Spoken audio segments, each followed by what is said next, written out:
Hello viewers, faithful knowledge YouTube channel में आप सबको खुश आमदीद। आज हम डिस्कस करते हैं senior auditor BS16 AG office का जो पेपर सेकंड टाइम हुआ है 30 अगस्त 2021 को, वो आज हम डिस्कस करते हैं। इससे पहले आप फेथफुल नॉलेज यूट्यूब चैनल को सब्सक्राइब कर लें ताकि हर आने वाला नया पेपर सबसे पहले आप तक पहुंच सके। और अगर किसी के पास ओरिजिनल पेपर है तो वो व्हाट्सएप नंबर दे दिया है मैंने, तो इस पर सेंड कर दें। तो चलिए स्टार्ट करते हैं पेपर।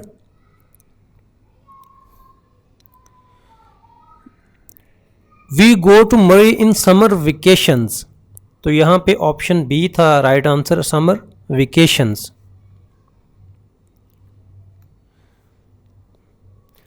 नेक्स्ट है son of the former is died, तो यहाँ पे इज आ गया इसलिए सेकंड फॉर्म आएगी डाइड। नेक्स्ट है he is taller than I, तो बहुत से स्टूडेंट्स जो हैं वो he is taller than me लगाते हैं, तो यहाँ पे he is taller than I जो है वो राइट आंसर है। नेक्स्ट है you and I am playing, तुम और मैं जो है वो खेल रहे हैं, तो यहाँ पे आई के बाद एम आएगा। तो जब कंजंक्शन जो है एंड यूज़ हो जाती है उसके बाद जो भी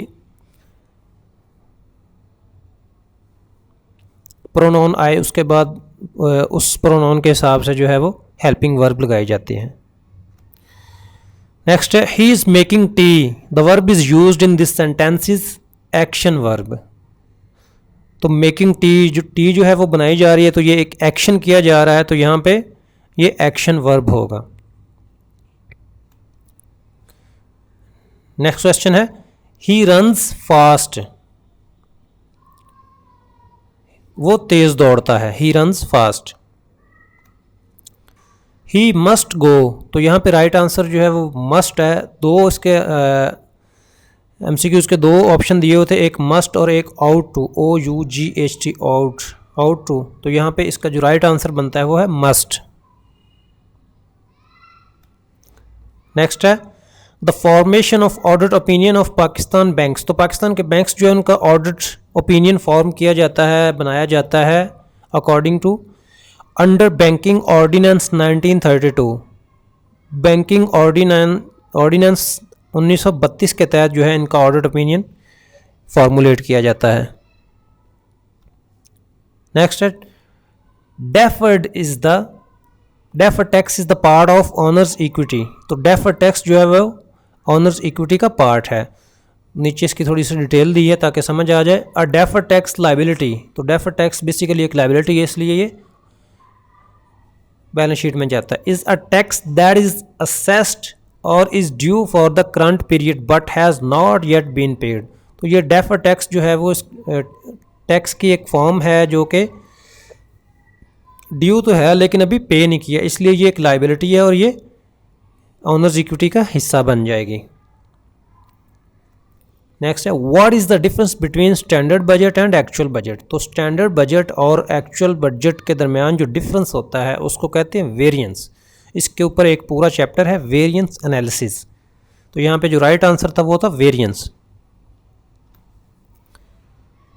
नेक्स्ट क्वेश्चन है the term audit is best describes, तो टर्म ऑडिट जो है वो best describes examination of books of accounts, या इसका आंसर जो था एग्जामिनेशन ऑफ फाइनेंशियल स्टेटमेंट्स, तो जो राइट आंसर यही था, एग्जामिन करते हैं इसको, तो examination of books of accounts.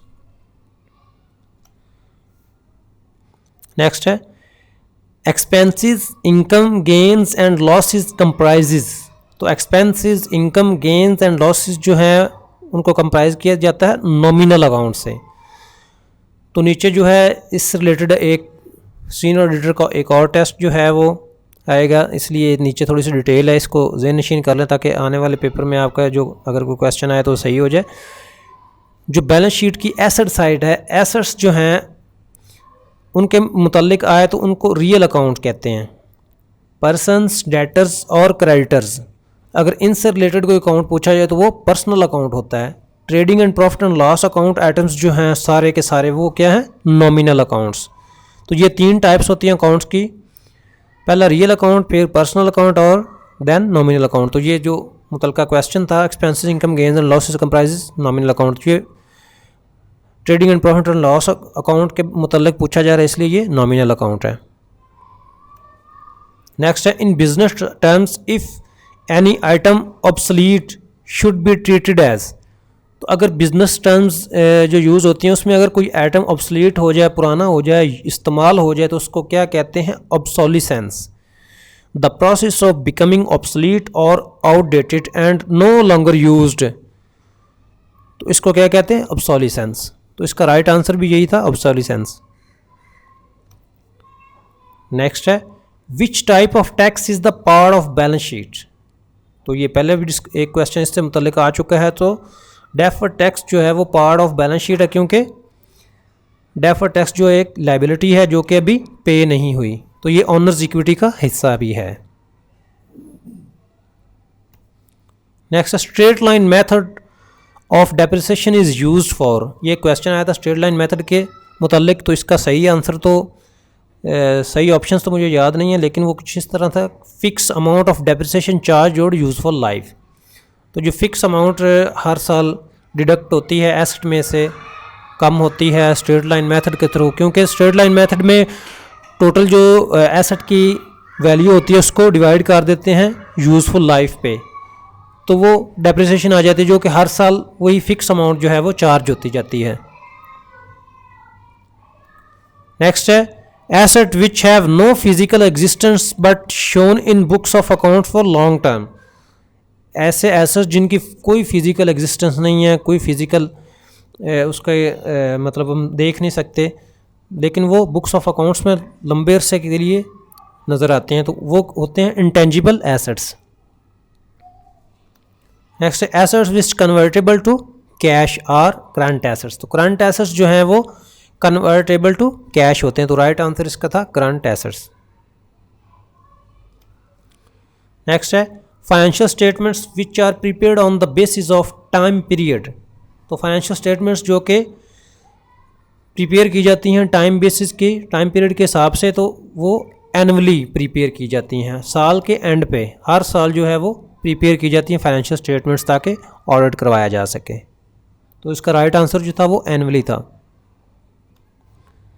Next question है higher the rule of optional budget become cause of lower the price in future. तो higher the rule of optional budget, जो ऑप्शनल बजट बनाते वक्त अगर हम हायर रूल जो है वो अप्लाई करें, तो उसका ये मतलब होता है कि जो प्राइसेस हैं फ्यूचर में वो लो रहेंगी। नेक्स्ट क्वेश्चन है एक न्यूमेरिकल आया था formulate manufacturing budget. Manufacturing budget जो है वो बनाना था, मैन्युफैक्चरिंग कॉस्ट इसमें $20,000 थी, $20,000 power cost $5,000 and admin and selling cost जो है वो $10,000 थी। तो इसमें मैन्युफैक्चरिंग बजट बनाना था, तो 20,000 जो है मैन्युफैक्चरिंग कॉस्ट, उसमें से पावर कॉस्ट जो है 5,000 लेस करें तो वो 15,000 जो है वो मैन्युफैक्चरिंग बजट बन जाता है। लेकिन एडमिन एंड सेलिंग कॉस्ट का मैन्युफैक्चरिंग कॉस्ट के साथ या मैन्युफैक्चरिंग बजट के साथ कोई ताल्लुक नहीं, तो इसलिए इसका आंसर जो था वो $15,000 था। नेक्स्ट है a company issued the right shares, this type of shares should be issued to existing share holders. तो राइट शेयर्स जो है वो शेयर्स की एक किस्म है जो कि एग्जिस्टिंग ऑलरेडी जो शेयर होल्डर्स हैं उनको जो है वो इन्विटेशन दिया जाता है कि वो इनको बाय करें। A right issue is an invitation to existing share holders to purchase additional new shares in the company. तो ये इन्विटेशन होता है एग्जिस्टिंग शेयर होल्डर्स को, वो एडिशनल न्यू शेयर्स जो है वो बाय कर सकें। तो यहाँ पे इसका जो राइट आंसर था वो था एग्जिस्टिंग शेयर होल्डर्स। नेक्स्ट है cost of goods and services used in the process of obtaining revenue is called expense. तो वो कॉस्ट ऑफ गुड्स और सर्विसेज जो कि प्रोसेस में रेवेन्यू जनरेट करने के लिए यूज़ हो चुकी है उसको कहते हैं एक्सपेंस। तो एक्सपेंस की दो और डेफिनेशंस भी आपको बता देता हूँ ताकि क्वेश्चन अगर चेंज करके दें तो वो आपको पता चल जाए। Cost use to obtain income, वो कॉस्ट जो इनकम जनरेट करने के लिए यूज़ होती है उसको भी एक्सपेंस कहते हैं। या कॉस्ट ऑफ जनरेटिंग इनकम, तो कॉस्ट ऑफ जनरेटिंग इनकम जो है वो भी एक्सपेंस कहलाती है। Next question, sequence of accounting process is. तो सीक्वेंस ऑफ अकाउंटिंग प्रोसेस जो है वो अकाउंटिंग प्रोसेस जो अकाउंटिंग साइकिल जो है वो ऑप्शन जो है वो सही से मुझे याद नहीं रहा, लेकिन इसका जो राइट आंसर बनता है वो था C option, identifying analysing recording, शायद इस तरह की सीक्वेंस थी। तो लेकिन जो राइट आंसर था वो था सी ऑप्शन। नेक्स्ट क्वेश्चन है करंट रेशियो। करंट रेशियो जो है वो करंट एसेट्स को डिवाइड करें करंट लायबिलिटीज के साथ, वो करंट रेशियो निकल आती है। नेक्स्ट है which one is not negotiable instrument. तो इनमें से जो 3 ऑप्शन दिए गए थे, एक ऑप्शन था बियरर चेक, दूसरा ऑप्शन था बिल ऑफ एक्सचेंज, और तीसरा ऑप्शन था प्रोमिसरी नोट। तो तीनों के तीनों जो थे निगोशिएबल इंस्ट्रूमेंट्स थे, और इसका जो राइट आंसर बनता था वो था नन ऑफ दीज। नेक्स्ट है difference between machine hours and attendance time is. तो मशीन आवर्स और अटेंडेंस टाइम के बीच वाला जो टाइम है उसको कहते हैं आइडल टाइम। तो इसका जो राइट आंसर था आइडल टाइम था। तो व्यूअर्स ये क्वेश्चन जो थे वो मुझे रिसीव हुए थे, जो कि आपके साथ उनके आंसर शेयर कर दिए हैं। अगर आपके पास ओरिजिनल पेपर है या मज़ीद आपके पास क्वेश्चंस हैं तो वो मुझे व्हाट्सएप नंबर पे सेंड कर दें ताकि मैं सॉल्व करके आप तक पहुंचा सकूं। तो अगर आपको ये वीडियो अच्छी लगी तो फेथफुल नॉलेज यूट्यूब चैनल को सब्सक्राइब कर दें और लाइक कर दें, और बेल आइकन को ज़रूर प्रेस करें ताकि हर आने वाला नया पेपर आप तक पहुंच सके। तो नए पेपर के आने तक अल्लाह हाफिज़।